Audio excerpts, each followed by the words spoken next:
The rain hammered against the windows of the small apartment in Queens as Emma Chen stared at the eviction notice in her trembling hands. 24 years old, working 2 jobs, and it still wasn't enough. Her younger brother Michael needed surgery, her father's medical bills kept piling up, and now they had 30 days to vacate. This wasn't how life was supposed to turn out.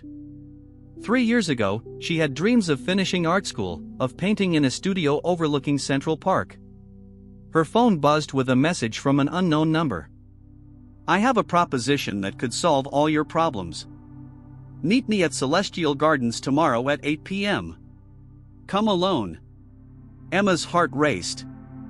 It had to be a scam.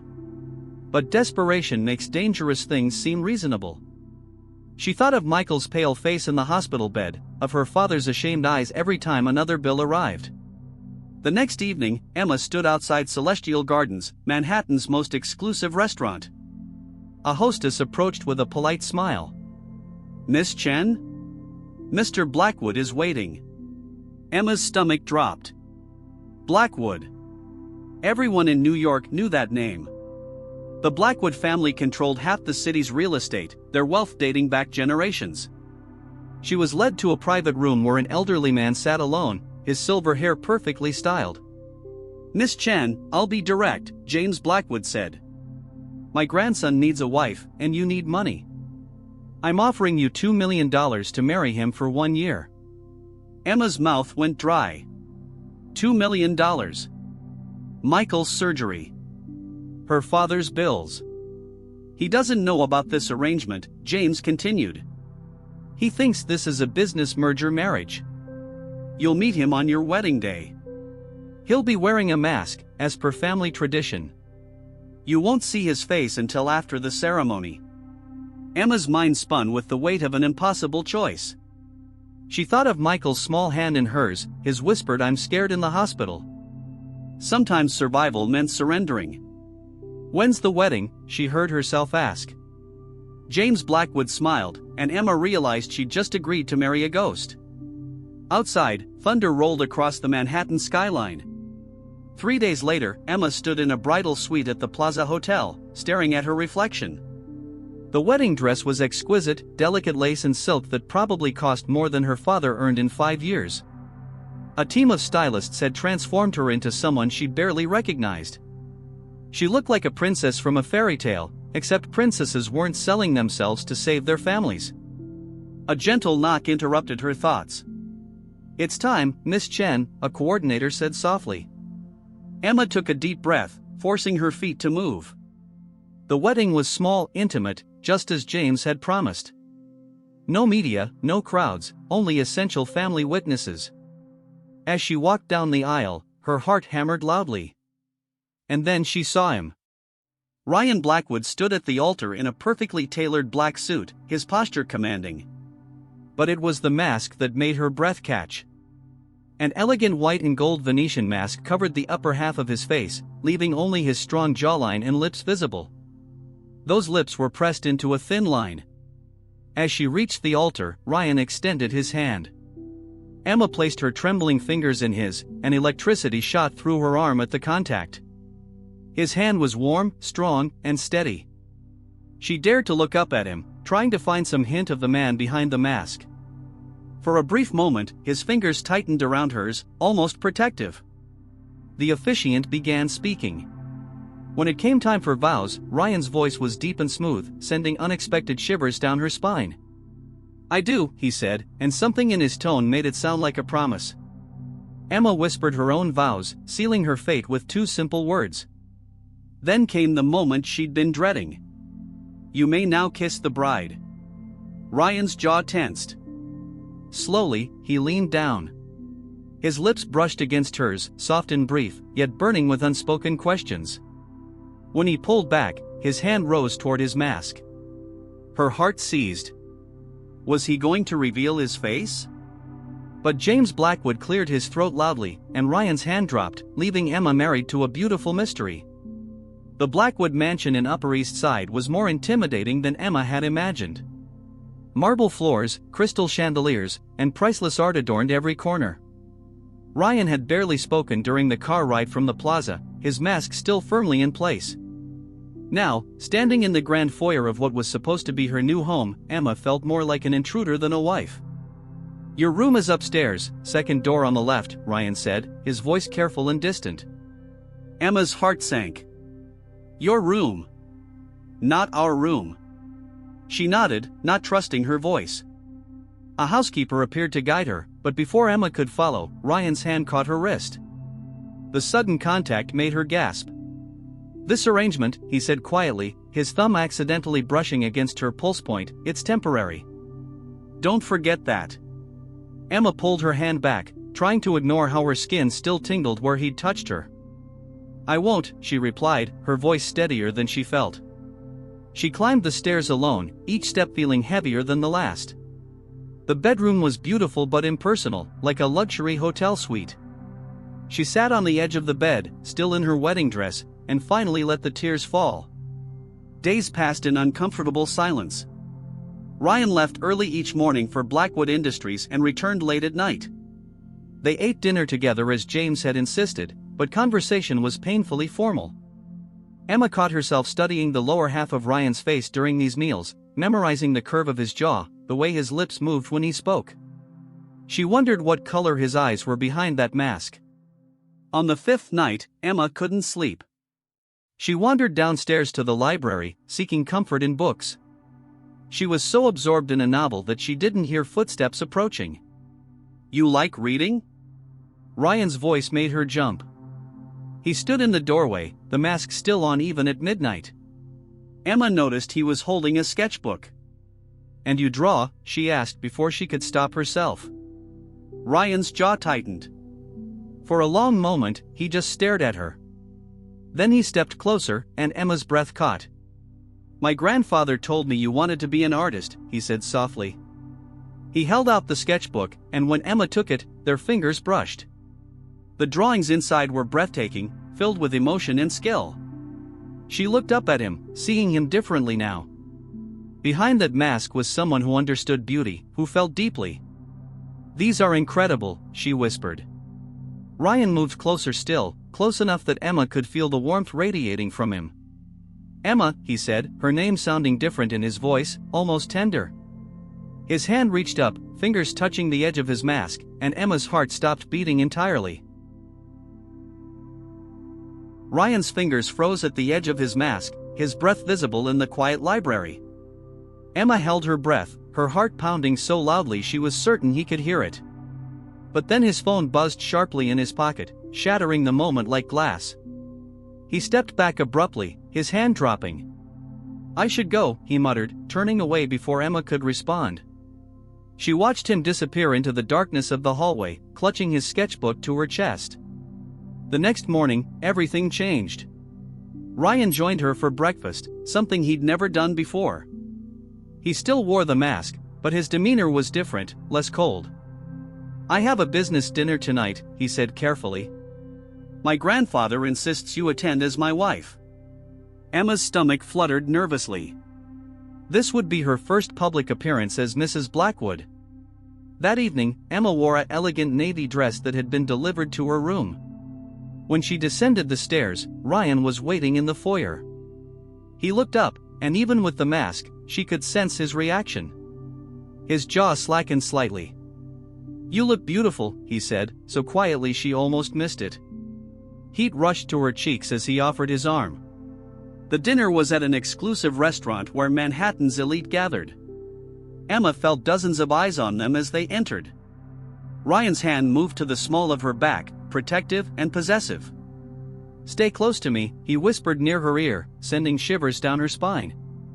Throughout the evening, he played the attentive husband perfectly, his hand never leaving hers. During dinner, a man approached their table. Daniel Foster, charming and handsome, with warm brown eyes that lit up when he saw Emma. "Emma Chen? Is that really you?" he exclaimed. Emma's heart skipped. Daniel had been her classmate at art school, someone she'd once had feelings for. "Daniel," she breathed. Ryan's hand tightened around hers almost painfully. "I didn't know you got married," Daniel said, his smile fading as he looked at Ryan's masked face. "This is my husband, Ryan Blackwood," Emma said softly. Daniel's eyes widened with recognition and something else. Jealousy, perhaps. Lucky man, he said to Ryan, but his gaze never left Emma. We should catch up sometime. I've missed you. Ryan stood abruptly, pulling Emma to her feet. My wife and I were just leaving, he said coldly. As they walked out, Emma could feel the tension radiating from him, and she realized with startling clarity that behind that mask, Ryan Blackwood might actually be jealous. The car ride home was suffocating with silence. Ryan stared out the window, his jaw clenched tight, while Emma sat frozen beside him. When they finally arrived at the mansion, he got out without a word and walked straight to his study, slamming the door. Emma stood in the foyer, confused and hurt by his sudden coldness. She couldn't take it anymore. Emma marched to the study and pushed the door open without knocking. Ryan stood by the window, his back to her, tension evident in every line of his body. Why are you acting like this? She demanded. He turned slowly, and even behind the mask, she could feel the intensity of his stare. Who is he to you? Ryan asked, his voice low and dangerous. Daniel? He was just a friend from art school, Emma said, though her voice wavered slightly. Ryan stepped closer, closing the distance between them. Just a friend, he repeated, his tone dripping with disbelief. I saw the way he looked at you. The way you looked at him. His hand reached out, fingers brushing her cheek with unexpected gentleness. Did you love him? Emma's breath caught at his touch. That was a long time ago, she whispered. Before everything fell apart. Before I had to give up my dreams. Ryan's thumb traced her jawline, and she felt herself leaning into his touch despite knowing she shouldn't. What dreams? He asked softly, and suddenly he wasn't the cold stranger anymore. I wanted to paint, Emma confessed, tears threatening to spill. I wanted to create beautiful things. But life had other plans. Ryan's other hand came up to cup her face, and they stood so close she could feel his heartbeat. You still can, he said, his voice rough with emotion. Paint for me. Let me see the world through your eyes. The tenderness in his words broke something inside her. Emma reached up without thinking, her fingers touching the edge of his mask. Let me see you, she breathed. Please. Ryan went completely still, his hands trembling against her face. For a heartbeat, she thought he might finally reveal himself. But then headlights swept through the window as a car pulled up outside. James Blackwood had arrived unannounced, and the moment shattered like fragile glass, leaving Emma wondering if she'd imagined the vulnerability in Ryan's touch. James Blackwood entered the study without knocking, his sharp eyes immediately taking in the scene before him. Emma and Ryan stood impossibly close, her hands still hovering near his mask, his hands on her face. Am I interrupting something? James asked, though his tone suggested he knew exactly what he was interrupting. Ryan stepped back quickly, and Emma felt the loss of his warmth like a physical ache. Grandfather, what are you doing here? Ryan asked, his voice returning to its controlled formality. James smiled, but it didn't reach his eyes. I came to remind you both of the charity gala tomorrow night. The entire city will be watching. You'll need to convince everyone this marriage is real. His gaze lingered on Emma meaningfully. Very real. After James left, the atmosphere had shifted completely. Ryan wouldn't meet Emma's eyes. You should get some rest, he said distantly, and before she could respond, he walked past her and out of the study. Emma stood alone in the empty room, her heart aching with confusion. One moment he was tender and vulnerable, the next he was a stranger again. The next day, Emma found a gift box on her bed. Inside was a stunning crimson gown and a note in elegant handwriting. Wear this tonight. We need to look like we're in love. Ryan. Emma's fingers traced the words, trying to find hidden meaning in them. Look like we're in love. Was that all this would ever be? An act? That evening at the gala, Ryan took her breath away in his tailored tuxedo. The mask he wore tonight was different, black and mysterious, making him look dangerous and irresistible. When he saw her in the red dress, he froze. You're stunning, he said, his voice thick. He offered his arm, and Emma took it, feeling electricity spark between them. The gala was magnificent, but Emma only had eyes for Ryan. He kept her close all night, his hand possessive on her waist. They danced together, their bodies moving in perfect sync. "Everyone's watching us," Ryan murmured against her ear. "Then let's give them a show," Emma whispered back, surprising herself with her boldness. Ryan's grip tightened, pulling her closer until no space remained between them.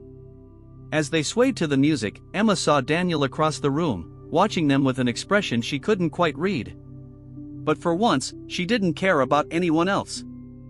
In Ryan's arms, with his heart beating against hers, Emma realized she was falling for her masked husband, and that terrified her more than anything. The music slowed, and Ryan pulled Emma even closer, his lips near her ear. "You're trembling," he whispered. Emma couldn't deny it.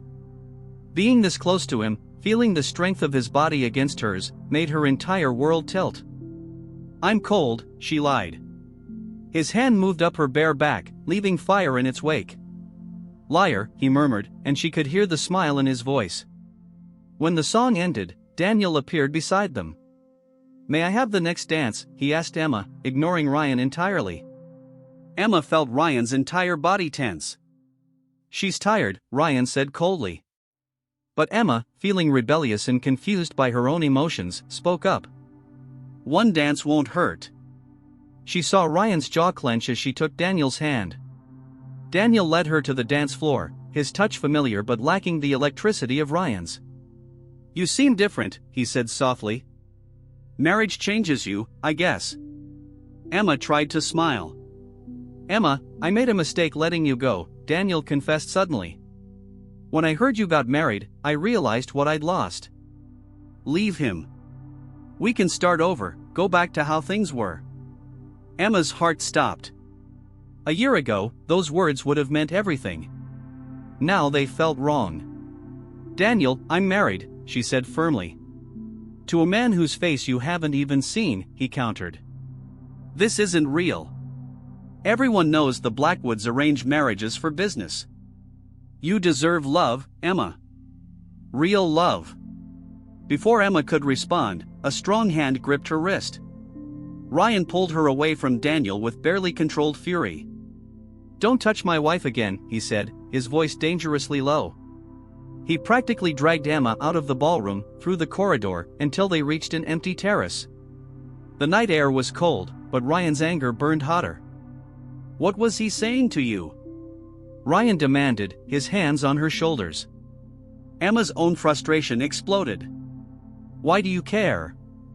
This marriage is fake, remember? Just business." Ryan's grip tightened. "Is that what you think?" he asked, his voice breaking slightly. "That this means nothing to me?" His hand moved to his mask, fingers trembling at the edge. "Emma, I need to tell you something. The reason I wear this mask, the reason my grandfather arranged everything this way," but before he could finish, Emma's phone rang. It was the hospital. Michael had collapsed. Her brother was dying, and suddenly nothing else mattered but getting to him.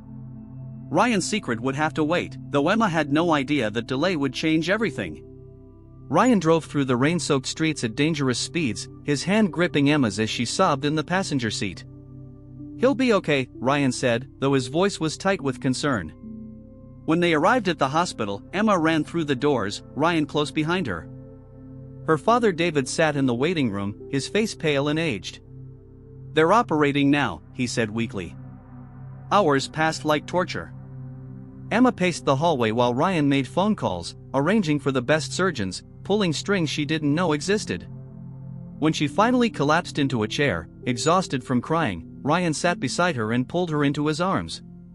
"Rest," he whispered, and Emma let herself lean against his chest, finding unexpected comfort in his steady heartbeat.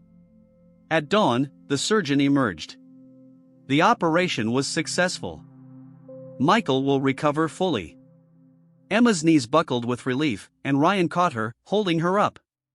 She turned in his arms and buried her face in his chest, sobbing with gratitude.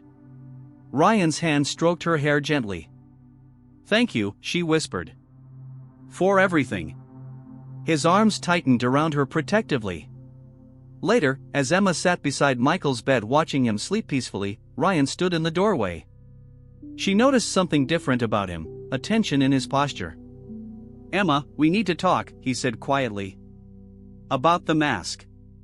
"About why but James Blackwood appeared behind him, his expression grave. "Ryan, we have a problem." In the hospital corridor, James spoke in hushed tones. "Victoria Ashford returned from Paris. She knows about Emma. She's threatening to expose that your marriage is arranged, that it's all fake." Emma's blood ran cold. Victoria Ashford was Ryan's former fiancée, the woman society expected him to marry. "Let her talk," Ryan said coldly. "Emma is my wife now." "There's more," James said, looking at Emma with something like pity. "Victoria claims she has proof that Emma only married you for money. Letters, recordings of our conversation at Celestial Gardens." Emma felt the world tilt. Her secret was about to be exposed. Ryan would learn the truth about their marriage being a transaction, about the $2 million. He would discover that she had agreed to marry a stranger for money. The mask he wore would be nothing compared to the mask she'd been wearing. Ryan turned to look at her, and even behind the mask, Emma could feel his world beginning to shatter. Ryan stared at Emma, waiting for her to deny it. "Is it true?" he asked, his voice barely above a whisper. Emma's throat closed. She couldn't lie anymore, not when he was looking at her like that. "Yes," she breathed. "Your grandfather offered me money to marry you. $2 million. I needed it for Michael's surgery, for my father's debts." "I'm sorry." The silence that followed was devastating. Ryan's hands clenched into fists at his sides. "So everything was a lie," he said flatly. "Every moment, every conversation. You were just playing a role for money." Emma reached for him, but he stepped back as if her touch burned. "No, Ryan, please listen.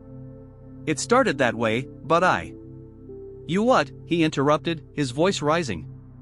"You fell for the rich man behind the mask? How convenient." He laughed bitterly. "I was going to tell you tonight. I was going to remove this damn mask and tell you the truth about why I wear it. About who I really am." His hand touched the mask. "But why bother now? You married a bank account, not a person." Emma's tears fell freely. "That's not fair." "Yes, I married you for money initially, but these past weeks changed everything. When you touched me, when you held me, when you showed me your drawings, I started falling for you. The real you." Ryan shook his head. "You don't even know the real me. You've never seen my face." James stepped forward. "Ryan, there's something else you should know. Emma, I never paid you the money." Emma's head snapped toward him in shock. "What?" James looked at her steadily.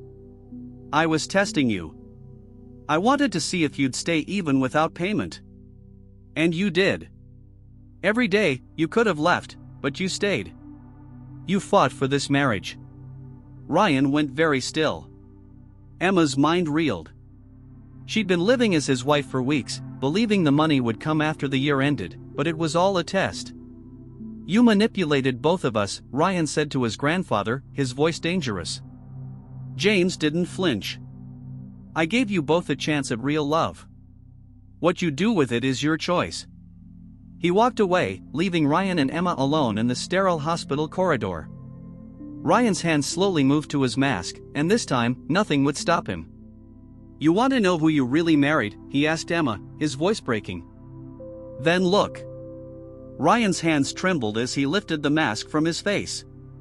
Emma's breath caught in her throat, and then her entire world stopped. The face beneath the mask was achingly familiar. Strong features, intense dark eyes, and a small scar above his left eyebrow. She knew that scar. "No," she whispered, her hand covering her mouth. "It can't be." "It's me, Emma," Ryan said softly. "From the park. 10 years ago." The memories flooded back. A 17-year-old Emma, sitting alone on a bench in Central Park, crying after her mother's funeral. A kind stranger, barely 20, who sat beside her and talked to her for hours. He'd told her to never give up on art, that beauty could heal pain. He'd gotten that scar protecting her from a mugger that same day. "You said your name was Ryan," she breathed. "Ryan Blackwood." "I just never told you my last name," he said, stepping closer. "You were so young, so heartbroken. I couldn't forget you. For 10 years, I looked for you. When my grandfather showed me your photo and said he'd arranged a marriage, I couldn't believe it was you. But I needed to know if you'd remember me, if what we shared that day meant anything." Emma's tears fell as everything made sense. The mask wasn't about hiding from her. It was about seeing if she'd fall for him again without the memory influencing her. "You've been protecting me all along," she whispered. "Even back then." Ryan cupped her face gently. "I fell in love with you in that park 10 years ago. These past weeks only made me fall deeper." "I love you," Emma said, the words coming easily now. "Not your money, not your name. You. The man who showed me kindness when I needed it most. The man who saved my brother. The man behind the mask." Ryan smiled, and it transformed his entire face. "Then marry me again. For real this time. No masks, no secrets, no money. Just us." 6 months later, Emma stood in Central Park, painting on a canvas while Ryan sketched beside her. Michael played nearby, healthy and strong. Her father had walked her down the aisle at their second wedding, this time filled with joy instead of desperation. Daniel had moved on, Victoria had disappeared, and James watched them with satisfied pride. Emma looked at her husband, his face finally bare to the world, and knew that sometimes the best love stories began with masks that eventually fell away. In the distance, snow began to fall, covering the city in white, and Ryan pulled her close for a kiss that tasted like forever. Their story wasn't perfect, but it was real, and that made it beautiful.